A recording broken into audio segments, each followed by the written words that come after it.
हमें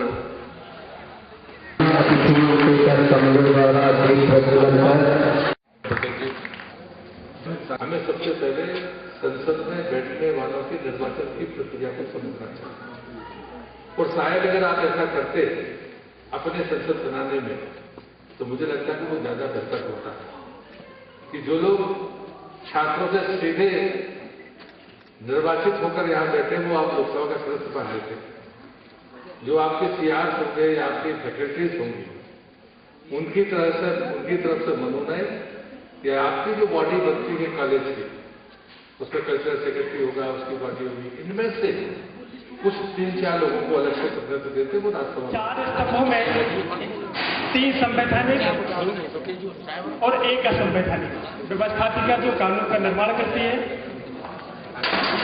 कार्यपालिका जो नीतियों और योजनाएं बनाती है और साथ ही विधायिका द्वारा जो कानून बनाए जाते हैं उसको देश और प्रदेश में लागू करती है, और न्यायपालिका यदि कोई कानून का उल्लंघन करती है तो उसे दंडित करती है।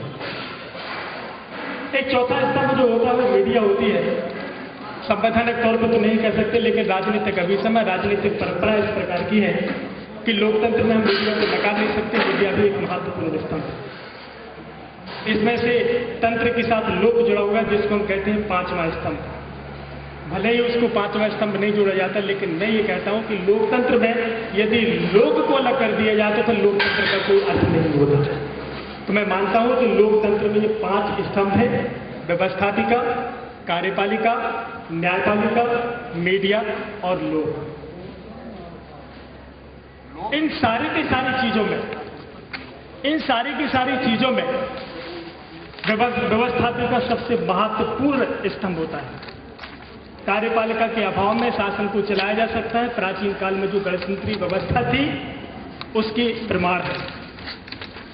न्यायपालिका के अभाव में भी शासन चलाया जा सकता है। ब्रिटेन में 2005 तक लॉर्ड सभा में बैठकर न्यायपालिका संचालित होती रही। 2005 के बाद इसको सेपरेट किया गया, लेकिन देश और दुनिया में ऐसा कभी भी कोई उदाहरण नहीं मिलता जहां पर व्यवस्थापिका के अभाव में शासन को चलाया गया हो।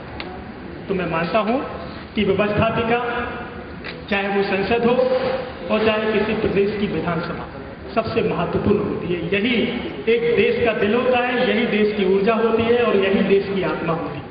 बार बार अक्सर ये प्रश्न उठाया जाता है कि एक संसदीय आचरण की कमी आई है, संसद को स्थगित होना, संसद की कार्यवाही नहीं चलना, संसद में असंसदीय आचरण, अशिष्टता, बहुत सारे प्रश्न मीडिया के माध्यम से जनता तक पहुंचाए जाते हैं।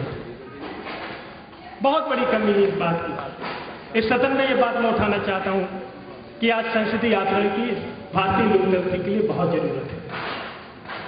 कोशिश की गई है सदन में उस संसदीय आचरण को व्यक्त करने की, उस संसदीय आचरण को प्रमाणित करने की, लेकिन जब ये संसदीय आचरण की बात उठती है और जब ये बात उठती है कि राजनीति में अच्छे युवाओं को आने की जरूरत है, आज अच्छी युवाओं की राजनीति में कमी है, ऊर्जावान युवाओं की कमी है, ऊर्जावान युवाओं के लिए राजनीति में आना चाहिए। जब ये 2 प्रश्न देश में उठते हैं, चाहे वो संसद में उठे हों, चाहे सार्वजनिक मंचों पर उठाए गए हों, चाहे मीडिया के माध्यम से उठाए हों, उस समय मुझे ऐसा लगता है कि यदि ऐसे युवाओं के लिए जो हिंदुस्तान में राजनीति विज्ञान से अध्ययन करते हैं, ऐसे युवाओं के लिए सारे के सारे राजनीतिक दल यदि अपना उम्मीदवार बनाना शुरू कर दें तो मैं समझता हूं कि संसदीय आचरण को सुधारने की जरूरत नहीं पड़ेगी, बल्कि संसद में आचरण संगत लोग ही सदन में पहुंचेंगे।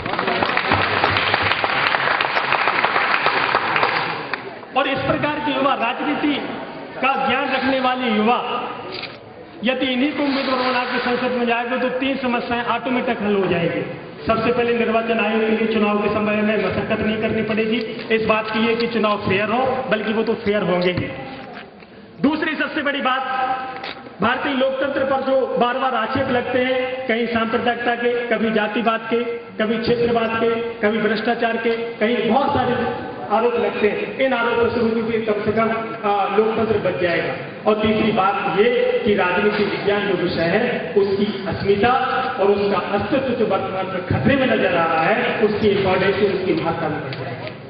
तो मैं मानता हूं कि हिंदुस्तान में भी प्रत्येक राजनीतिक दल अपनी आचार संहिता में इस प्रकार का संशोधन कर ले कि राजनीति के विद्यार्थी के लिए ही उम्मीदवार बनाना है, तो मुझे लगता है कि युवाओं से संसद, विधायक और सारे के सारे निकाय कॉलेज के लड़के या जो भी आना चाहते हैं तो मुझसे बता दें, मैं पास भी बनवा दूंगा, उनकी व्यवस्था भी करूंगा, है ना। जो भी आना चाहे पहले से बता दें तो सबकी मैं व्यवस्था वहां करूंगा।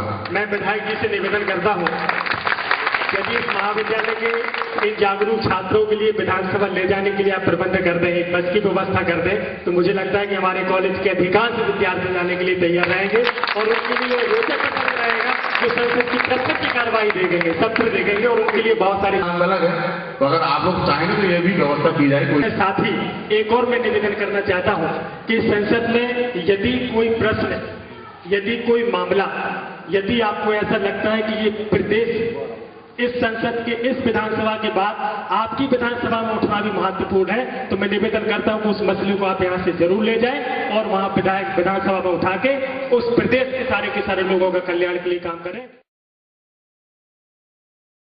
कि यह सत्र देश के विकास में सहायक होगा। सर्वप्रथम राष्ट्रगीत होगा। वंदे मातरम, वंदे मातरम। विधानसभा क्षेत्र बदलना से निर्वाचित हैं।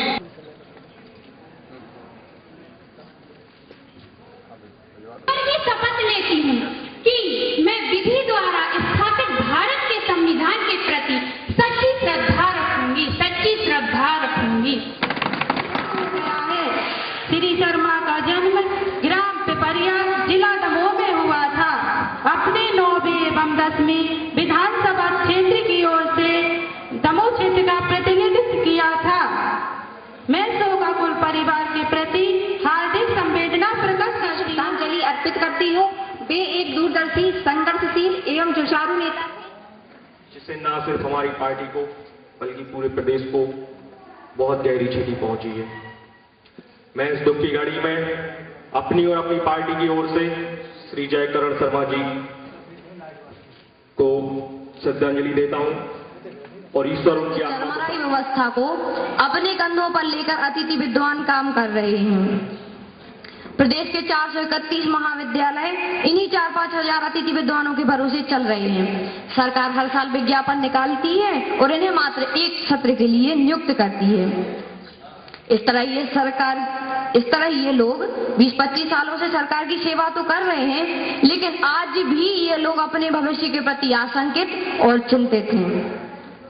प्रदेश में शायद ऐसी पहली नौकरी होगी जिसमें नियुक्ति भी उसी सत्र में होती है और रिटायरमेंट भी उसी सत्र में। वर्तमान अच्छा है और ना ही भविष्य सुरक्षित है। ये लोग समान कार्य के लिए समान वेतन को आधार मानकर लंबे समय से आंदोलन कर रहे हैं। यहाँ तक कि इन्हें जेल भी भेजा गया और सरकार ने इस पर लाठियां भी बांधी। अध्यक्ष महोदया, मैं पूछना चाहती हूँ प्रदेश के उच्च शिक्षा मंत्री, यदि प्रदेश में युवा पीढ़ी को तैयार करने वाले उच्च शिक्षित वर्ग का ही भविष्य यदि असुरक्षित है, तो मुझे लगता है क्या जरूरत है प्रदेश में उच्च शिक्षा की जो बेरोजगारों को पैदा करे। विद्यार्थियों को पढ़ने के लिए निःशुल्क पाठ्य पुस्तकें दे रही है और स्टेशनरी, स्किल डेवलपमेंट के लिए भी कई कार्यक्रम चलाए जा रहे हैं। विवेकानंद करियर मार्गदर्शन के जरिए रोजगार उन्मुख प्रशिक्षण कार्यक्रम आयोजित किए जा रहे हैं। एकीकृत छात्रवृत्ति, प्रतिभा ग्रांट और गांव की बेटी और विक्रमादित्य जैसी छात्रवृत्तियां विद्यार्थियों को दी जा रही हैं, जिन्होंने अधिक सहायक प्राध्यापकों की भर्ती के लिए पीएससी को प्रस्ताव भेजा है। बहुत जल्द विज्ञापन दिया जाएगा। ना तो मंत्री जी की बातों पर भरोसा किया जा सकता है, ना ही उनके विज्ञापन, क्योंकि सन 2014 में भी एक विज्ञापन इन्होंने 1600 पदों पर भर्ती के लिए निकाला था। उसके बाद क्या हुआ, अध्यक्ष महोदय इन्होंने उसको वापस ले लिया और तो और इन्होंने फिर विज्ञापन ही रद्द कर दिया। इसके लिए कमेटी बन गई है, सिलेबस तैयार हो गया है, लेकिन सच्चा ये है कि आज तक स्लेट परीक्षा नहीं हुई। और ये अब कह रहे हैं इनका एक और जुमला कि पहले पीएससी होगी फिर स्लेट परीक्षा होगी। सरकार के बयानों में ही विरोधाभास है। कभी मुख्यमंत्री जी को कहती हैं, कभी उच्च शिक्षा मंत्री जी कुछ बयान देती हैं। हमें तो लगता है सब गड़बड़ झाला है। सरकार प्रदेश को और इस सदन को गुमराह कर रही है कि नहीं चलेगा। कोई मुआवजा नहीं दिया गया, कोई सर्वेक्षण नहीं हुआ। ये सरकार आंख बंद करके एक गहरी नींद में सो रही है। किसानों की कोई परवाह ही नहीं। हमारी सरकार को हमेशा किसानों की परवाह रही है, किसानों के हित में सोचा है। ये सरकार ने क्या सोचा? कुछ नहीं सोचा। सर्वेक्षण करवाया, कहाँ सर्वेक्षण हुआ? किसी खेत तक कोई पटवारी नहीं पहुंचा। काय का सर्वेक्षण पहुंचा क्या? किसी भी खेत तक कोई पटवारी नहीं पहुंचा। किसानों को कोई मुआवजा नहीं दिया गया। और जब किसानों को कोई मुआवजा नहीं दिया गया तो अनेक किसानों ने आत्महत्याएं कर ली। उनकी आर्थिक व्यवस्था चरमरा गई। अब माननीय अध्यक्ष महोदया, मंत्री